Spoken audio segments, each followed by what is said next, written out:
కాకినాడ జిల్లా సామర్లకోట మండలం పెద్ద బ్రహ్మదేవం గ్రామంలో స్థానికుడు విజయ సంకల్ప యాత్రలో దౌలూరి దొరబాబు కుటుంబ సభ్యులు పాల్గొన్నారు. సతీ సమేతంగా ఎన్నికల ప్రచారంలో పాల్గొని కుటుంబ సభ్యులు, కార్యకర్తలు, నాయకులు, అభిమానులతో కలిసి ఇంటింటికి తిరుగుతూ ఫ్యాన్ గుర్తుకు ఓటు వేయాలని కోరారు.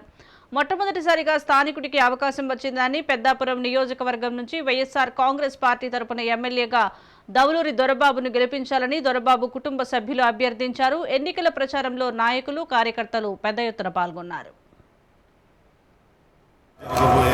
సార్వత్రిక ఎన్నికల్లో పెద్దాపురం నియోజకవర్గ శాసనసభ అభ్యర్థిగా వైఎస్ఆర్సీపీ తరఫున పోటీ చేస్తున్నటువంటి నాకు మద్దతుగా ఈరోజు మా శ్రీమతి చంద్రకళ, మా ద్వితీయ కుమార్తె సారిక ఈరోజు పెద్దబ్రహ్మదేవం గ్రామం నుంచి నాకు మద్దతుగా ప్రచారం మొదలుపెట్టడం జరిగింది.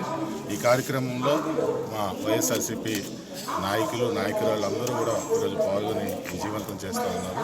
మేము ఎక్కడికి వెళ్ళినా సరే, మా ప్రతి వార్డులో కానీ ప్రతి గ్రామంలో ఎక్కడికి వెళ్ళినా సరే ఈ గత 4 సంవత్సరాల 10 నెలల్లో జగన్మోహన్ రెడ్డి గారు చేసిన సంక్షేమ పరిపాలన, అభివృద్ధిని చూసి వీరందరూ ప్రజలందరూ కూడా బ్రహ్మరథం పడుతూ ఉన్నారు. మేము తప్పకుండా మా పెద్దాపురం నియోజకవర్గంలో వైఎస్ఆర్సీపీ జెండా ఎగరేస్తాం. పెద్దాపురం నియోజకవర్గం కాదు 175 నియోజకవర్గంలో కూడా వైఎస్ఆర్సీపీ బలంగా ఉందన్న విశ్వాసం నాకు తెలియజేస్తుంది.